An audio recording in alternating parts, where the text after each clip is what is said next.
चलिए, हादसा हो गया, एक नहीं दोबारा हुआ। भागलपुर में गंगा नदी पर बन रहे करोड़ों के पुल के दोबारा गंगा नदी में समा जाने के बाद, विलीन हो जाने के बाद सीएम नीतीश कुमार सामने आते हैं। अधिकारियों पर एक्शन लेने का निर्देश देते हैं और वो कहते हैं कि पुल गिरने से उन्हें बहुत तकलीफ हुई है। फिर सवाल यह है कि जिम्मेवारी किसकी बनती है?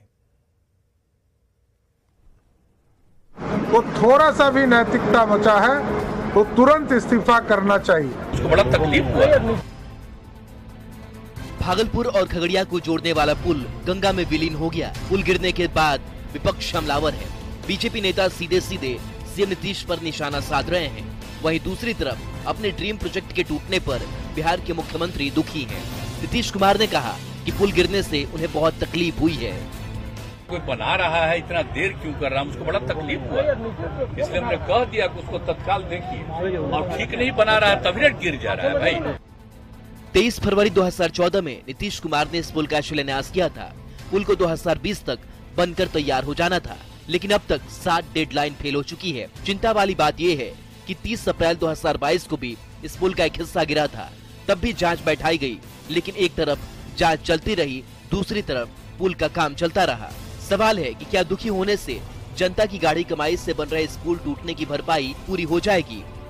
हादसे के बाद से बीजेपी नेता सवाल उठा रहे हैं। सवाल ये कि क्या पहली बार के हादसे पर क्या हुई कोई कार्रवाई?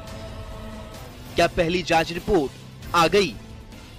अगर नहीं, बिना जांच रिपोर्ट के दोबारा काम कैसे शुरू हुआ? पुल बन जाने के बाद हादसा होता तब क्या होता? आखिर कौन लेगा हादसे की जिम्मेवारी? और एक गिर गया था तो उस समय भी हमने कहा था, 1 साल पहले की बात है। और फिर जब 2 हो ये फिर गिरा है, कल ही हमको पता चला है। सीएम नीतीश कुमार का कहना है कि जो भी दोषी होंगे उनके खिलाफ कार्रवाई होगी, लेकिन सवाल तो यही है कि जब पहली बार पुल टूटा तब कोई कार्रवाई क्यों नहीं की गई? न्यूज़ 18 के लिए पटना से शैलेंद्र के साथ ब्यूरो रिपोर्ट। चलिए, इस छोटी रिपोर्ट के बाद कई बड़े सवाल इंतजार कर रहे हैं। बातचीत की तरफ बढ़ते हैं। डॉक्टर विनोद शर्मा, प्रवक्ता बीजेपी से, बहुत स्वागत है। भारती मेहता जी का स्वागत, प्रवक्ता जेडीयू से। असिता तिवारी, प्रवक्ता कांग्रेस से, बहुत स्वागत है असित जी। मृत्युंजय तिवारी जी का स्वागत, प्रवक्ता आरजेडी से। सवाल किससे पूछे, अब चुनकर बोलना होगा, क्योंकि हमारे साथ आज जेडीयू की तरफ से बस जो जवाब आया नीतीश कुमार का, उसके आगे क्या होगा? क्योंकि जो महागठबंधन है उसमें कई दल हैं और सभी दलों की मांग है कि भाई जो अधिकारी हैं उन्हें दूर रखा जाए। सवाल इस बात को लेकर है, लेकिन जिम्मेवारी कैसे तय होगी? तो हमें जरा भारती मेहता जी बताइए, ये जिम्मेवारी की बात कोई क्यों नहीं कर रहा अब तक? विवेक जी, बहुत स्पष्ट तौर पर हमारे माननीय मुख्यमंत्री बिहार ने कहा कि माननीय नीतीश कुमार जी ने कि ये जो निर्माणाधीन पुल जो सुल्तानगंज और खगड़िया के बीच बन रहा था वो टूटा है, और इसके लिए उन्होंने कुछ भी ऐसा नहीं कहा कि नहीं टूटा और किसने किया। उन्होंने स्पष्ट कहा कि जो भी दोषी होंगे उन पे कार्रवाई होगी, और इसके साथ ही कि इसके बनने के प्रोसेस में इतना लेट क्यों हुआ है, इन वजहों की भी जानकारी उन्होंने मांगी है पदाधिकारियों से। और बार बार उन्होंने दोहराया है कि जो भी एक्यूज्ड होंगे उसमें वो इसमें जो है वो सजा पाएंगे। नहीं, कौन है अभी तक पता नहीं लग पाया। पहली बार जो हुआ उस हादसे से सबक लेते हुए क्या चिन्हित नहीं कर पाए जिम्मेवार लोगों को? देखा जाए किसी भी मामले में बिना जांच के कुछ घंटों में ऐसे मामलों की जांच तो नहीं संभव है। जांच से कुछ याद आ रहा है, कांग्रेस पार्टी हो या आपकी जेडीयू पार्टी हो, आपके ही जो एमएलए हैं वो डिमांड कर रहे हैं, कांग्रेस की तरफ से भी डिमांड हो रही है कि भाई उन अधिकारी को जो है हटाया जाए इस जांच से। हो सकता है ये जांच प्रभावित हो सकती है, और वो नियम भी कुछ ऐसा ही कहता है कि भाई जब अधिकारियों पर ही गाज गिरनी है या फिर वही चिन्हित हो रहे हैं, जिम्मेवारी तय होने की बात हो रही है, तो अधिकारियों को पहले साइड कीजिए और जांच कराइए। अब जो याचिका भी दायर कर दी गई है और डिमांड की गई है कि भाई आप स्वतंत्र एजेंसियों से जांच कराएं, कोई दिक्कत है इसमें?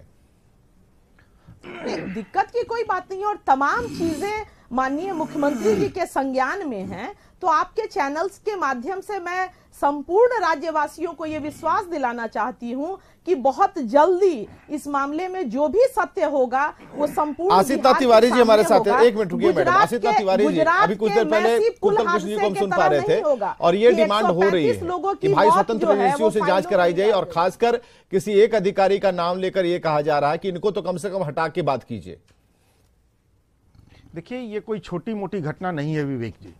आप कल्पना कीजिए कि ये पुल चालू रहता, इस पर आवाजाही हो रही होती और ये हादसा हो जाता, तब क्या करते हम और आप? हमारे आपके जैसा कोई आम नागरिक ही मारा जाता ना, और एक दो लोग तो नहीं मरते।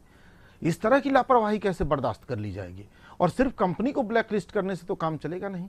कंपनी के जो बड़े अधिकारी हैं, जिम्मेदार अधिकारी हैं, उनको गिरफ्तार कीजिए, जेल भेजिए, कंपनी से इसकी भरपाई करवाइए। साथ ही जो एक अधिकारी का नाम लेकर बात कही जा रही है, विभागीय अधिकारियों की जिम्मेदारी तो तय करनी होगी। क्या सिर्फ एजेंसीज के भरोसे सूबा चल रहा है? क्या राज्य के तमाम काम ठेकेदार और एजेंसीज चला रहे हैं? नहीं ना। विभागीय अधिकारी भी इतने बड़े ढांचे को हमारी आपकी कमाई से सैलरी दी जा रही है, भत्ता दिया जा रहा है, आवास दिया जा रहा है, बिजली दी जा रही है, गाड़ियां दी जा रही हैं, चपरासी ड्राइवर, अरबों खरबों रुपए इन पर खर्च किए जा रहे हैं। तो इनसे काम लेंगे ना हम? किस बात के खर्च कर रहे हैं हम लोग? तो इन्होंने क्या काम किया? अगर इनकी जवाबदेही थी उस पुल का निर्माण, तो इन्होंने क्या काम किया? क्यों इतना गलत तरीके से बना, वो खराब तरीके से बना कि दूसरी बार गिर गया एक साल में? और पहली बार गिरा तभी कार्रवाई क्यों नहीं हुई? प्रत्यय अमृत ने बहुत अच्छे अच्छे काम किए हैं। पटना के तमाम फ्लाईओवर हम और आप देख रहे हैं, ठीक है, उनकी खूब तारीफ होनी चाहिए। इसका मतलब ये नहीं कि आपने 10 अच्छे काम कर दिए तो उसके बाद एक बहुत बड़ा काम पूरी तरह से लापरवाही के भरोसे छोड़ दीजिएगा। उनको कम से कम जांच से बाहर रखा जाए। मैं ये नहीं कह रहा हूं कि उनको तत्काल हम कटघरे में खड़ा कर दें, संदेह में ले आए, क्योंकि उन्होंने बहुत अच्छे अच्छे काम किए हैं, लेकिन इस जांच से उनको अलग रखा जाए, क्योंकि ये भी उनका दायित्व था, ये उनके विभाग का काम था, उनके विभाग ने लापरवाही की है, इसलिए कम से कम उनको जांच से अलग रखा जाए और निश्चित तौर पर स्वतंत्र एजेंसी से जांच कराई जाए। तिवारी जी, जिम्मेवारी किसकी है? अभी कुछ सवाल आसिता तिवारी ने बिल्कुल जायज सवाल उठाए हैं। सबकी जेब का पैसा लगता है और बहुत मेहनत से लोग कमाते हैं, लेकिन हम कुछ विकास की योजनाओं में अपना सहयोग करते हैं। लेकिन सवाल यह है कि जब यही विकास पानी के अंदर घुस जाता है तो सर में और दिमाग में विनाश ही विनाश नजर आता है। हमें जरा ये बताइए, जिम्मेवारी कब तय होगी, किसकी जिम्मेवारी है? हम उन नीतीश कुमार को जानते हैं जो रेल हादसे के बाद उन्होंने इस्तीफा दे दिया था, और आज ही भी मैं सुन रहा था फिर से रिपीट करके कि वो कह रहे थे कि रेलवे की, जब उस समय की बात है जब उन्होंने कहा था कि ये डिपार्टमेंट की गलती है और मैं इसके लिए खुद को दोषी मानता हूं। आज की तारीख में ये बहुत बड़ी बात हो गई, पुल गंगा में समा गया। और आसिता तिवारी ने बिल्कुल सही कहा कि अगर ये चालू होता और फिर ये होता तो कोई जवाब मिलता क्या इसका? देखिए विवेक जी, ये पुल दूसरी बार, इसके पहले भी 1 वर्ष पहले भी ये पुल हवा में गिर गया था और ये दूसरी बार ये इस तरह का घटना घटा है। और इसके पहले भी हम याद दिला दें कि 1-2 पुल, वो गोपालगंज का, छपरा का, ये सब पानी में बह गए थे। उस समय हम लोग सत्ता में नहीं थे, विपक्ष में थे। तो ये जो भी घटना कल घटी, इस पर 1-2 घंटे के अंदर ही हमारे विभागीय माननीय मंत्री डिप्टी सीएम श्री तेजस्वी यादव जी ने और प्रधान सचिव प्रत्यय अमृत जी ने पूरी तरह से विस्तृत जानकारी दे दी और ये स्पष्ट रूप से कहा कि दोषियों को किसी भी कीमत पर नहीं बख्शा जाएगा, कठोर कार्रवाई होगी और उनसे जुर्माना भी वसूला जाएगा जो क्षति हुई है राशि की।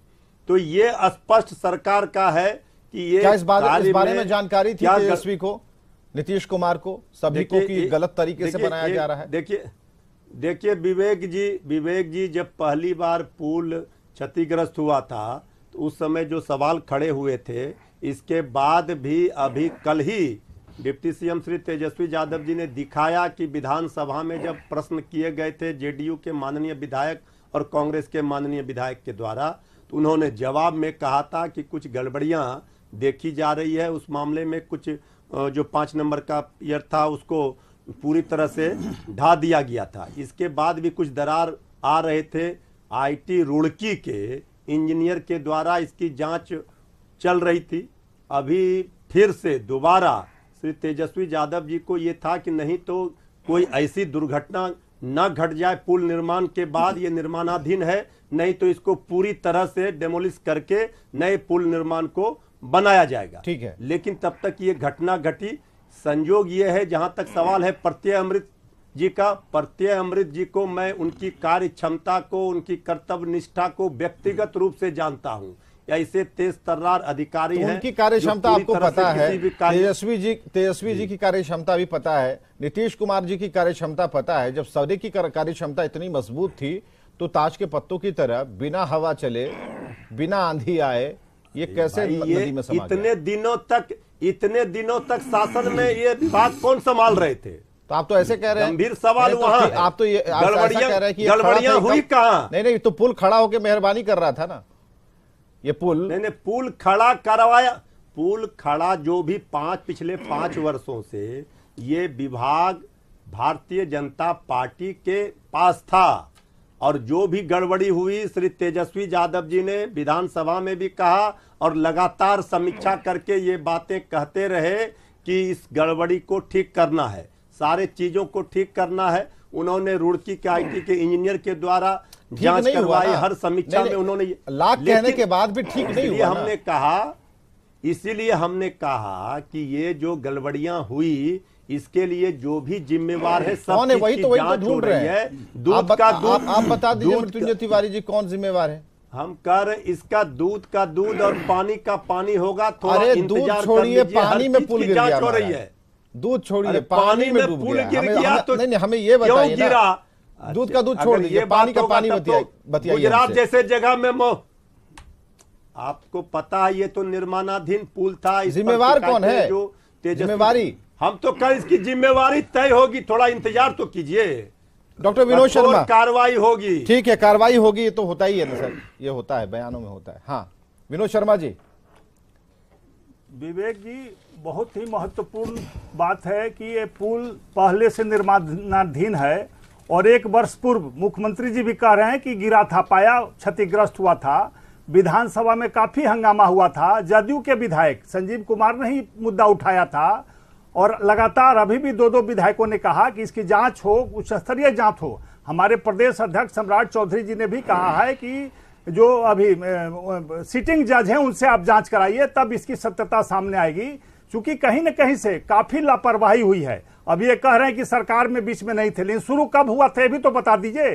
14 में जब राजद और जदयू की सरकार थी तब इसकी शुरुआत हुई और मांझी जी की बातें सत्य हुई कि 30% कमीशन की 5 साल में भाजपा क्या कर रही थी? 30% कमीशन का ऑफर दिया गया, बीजेपी झाड़ बजा रही थी। 30% कमीशन सामने आ गया। ये 5 साल में बीजेपी क्या कर रही थी? कमीशन खाया इन लोगों ने, कमीशन के कारण। और इसके पहले जितने पुल बन गए थे सारे काम उसका क्या हाल था? कमीशन पर गोपालगंज में, छपरा में मांझी जी की बातें कितने साबित हो गई। इस पर क्या बोलेंगे? हल्ला करेंगे, राजनीति मत कीजिए, ये दूध का दूध राजनीति मत कीजिए। भाजपा का पोल खुलेगा, खुल चुका और बीजेपी को एक्सपोज करेंगे। सभी पुलों का ही हाल है। रिपोर्ट आने दीजिए।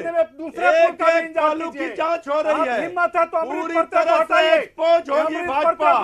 ये भारतीय जनता पार्टी के ही भ्रष्टाचार का नतीजा है और इसी कारण से ये पुल का ये हाल हुआ है। जांच ये होती सारे रहती है, चीजों की जांच हो रही है, नहीं आते कभी सरकारें बदल जाती हैं। होगा, चिंता मत कीजिए, लूट की छूट नहीं दी जाएगी। चीज की जांच होगी। गरीब जनता का पैसा है, आप लोग पैसा बर्बाद कर रहे हैं। बिहार का पैसा का भूल लूट गए क्या? गोपालगंज का ठेकेदारों से मिलकर का पुल ले रहे हैं, ये पुल हवा में बढ़ गया था ले रहे हैं और ये आज बंद कर रहे हैं। हाल है भ्रष्टाचार के खेल में एक और विधायक ने मुद्दा उठाया है के लोग थे, सबका नाम उजागर होगा। ऊपर से नीचे एक तक चीज का पोल खोला जाएगा। इस्तीफा दे देना चाहिए। भारतीय जनता पार्टी को नैतिक बल नहीं है। इस्तीफा देना चाहिए। गुजरात का मोरबी पुल, गुजरात नहीं, ये ठीक है, इसमें पॉलिटिक्स नहीं होनी चाहिए। मृत्युंजय तिवारी से जब हम मृत्युंजय तिवारी जी की बात को कोट कर रहे हैं, यहाँ पॉलिटिक्स नहीं होनी चाहिए, राजनीति नहीं होनी चाहिए। लेकिन ये है ना कि आपके समय में क्या हुआ था, हमारे समय में हुआ तो आप उछलने लगे, कुछ ऐसी बात हो रही है। हमारे साथ असिता तिवारी जी आरोप प्रत्यारोप तो होंगे। जब बहस होगी तो आरोप लगाए जाएंगे कि क्या भाई आपका तो अप्रोच पथ नहीं टिक पाया था, हमारा तो पुल गिरा है, तो बड़ा छोटा तराजू पर लेकर तोलते रहिए। लेकिन जो बर्बादी हमने देखी है और जिस भविष्य में जिन संभावनाओं पर हम विचार करने बैठे हैं कि आखिर इसके पीछे जिम्मेवारी तय हो जानी चाहिए थी अब तक। अभी तक नीतीश कुमार तो यही एक्शन के लिए जाने जाते हैं, तुरंत एक्शन लेते हैं, लेकिन इस मामले में बहुत ठहर रहे हैं, बहुत रुक रहे हैं। ऐसा क्यों हो रहा है असिता तिवारी जी?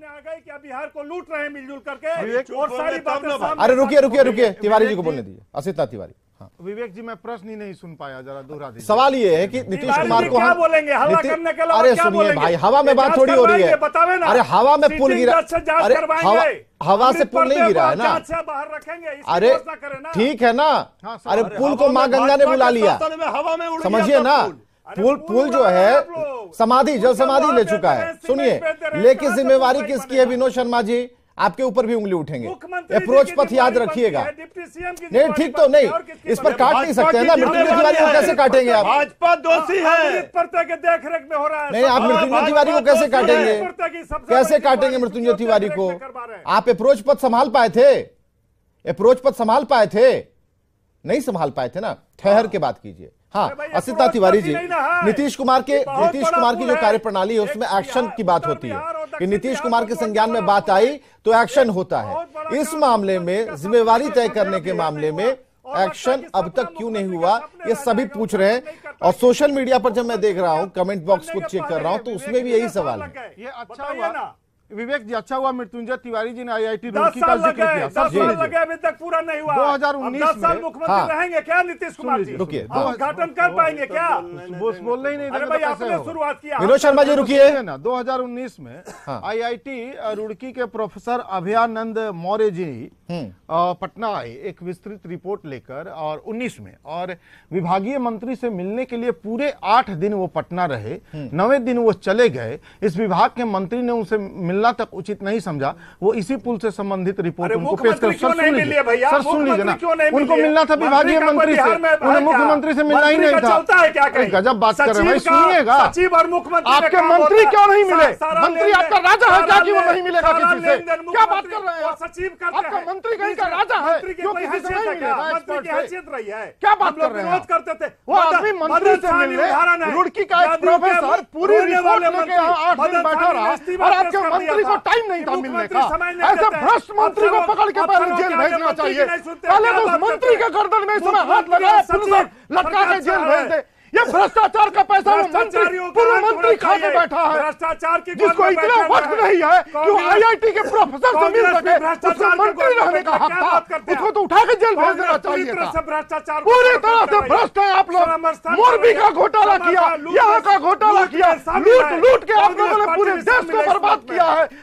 भ्रष्टाचार की परिभाषा करने के लिए या तस्वीर दिखाने के लिए जरूरी ये नहीं है कि बहुत कुछ कहा जाए, शब्दों का समायोजन किया जाए, लेकिन इतना जरूर है कि एक तस्वीर दिखा दीजिए, पुल के धराशायी होने की तस्वीर दिखा दीजिए, दोनों एंगल से दिखा दीजिए, तो आपको पता चल जाएगा कि परिभाषा क्या है। जिन्होंने भी खाया, जिन्होंने भी डकार लिया, मिट्टी का पुल खड़ा कर दिया, हवा में बह गया, गंगा में समा गया। बात इससे आगे ये है कि आगे ऐसा ना हो। उससे पहले वाली बात यह है कि जिनकी जिम्मेवारी है उन्हें चिन्हित करने पे, उन्हें एक्शन के दायरे में लेने में इतनी विलंब क्यों हो रही है। और स्वतंत्र जांच एजेंसियों की जहां तक बात आ रही है, इस पर भी फोकस करना चाहिए। जो डिमांड महागठबंधन के अन्य दल कर रहे हैं उस पर भी विमर्श करना चाहिए कि भाई अधिकारियों को, ऐसे अधिकारियों को जो इस विभाग से जुड़े हुए हैं, उन्हें जरा साइड कीजिए, जांच कर लीजिए, दोषी पाए जाते हैं एक्शन लीजिए, लेकिन इस पर बहस सलीके से होनी चाहिए। बहुत बहुत शुक्रिया इस डिबेट में आने के लिए, बातचीत करने के लिए, चर्चा में शामिल होने के लिए।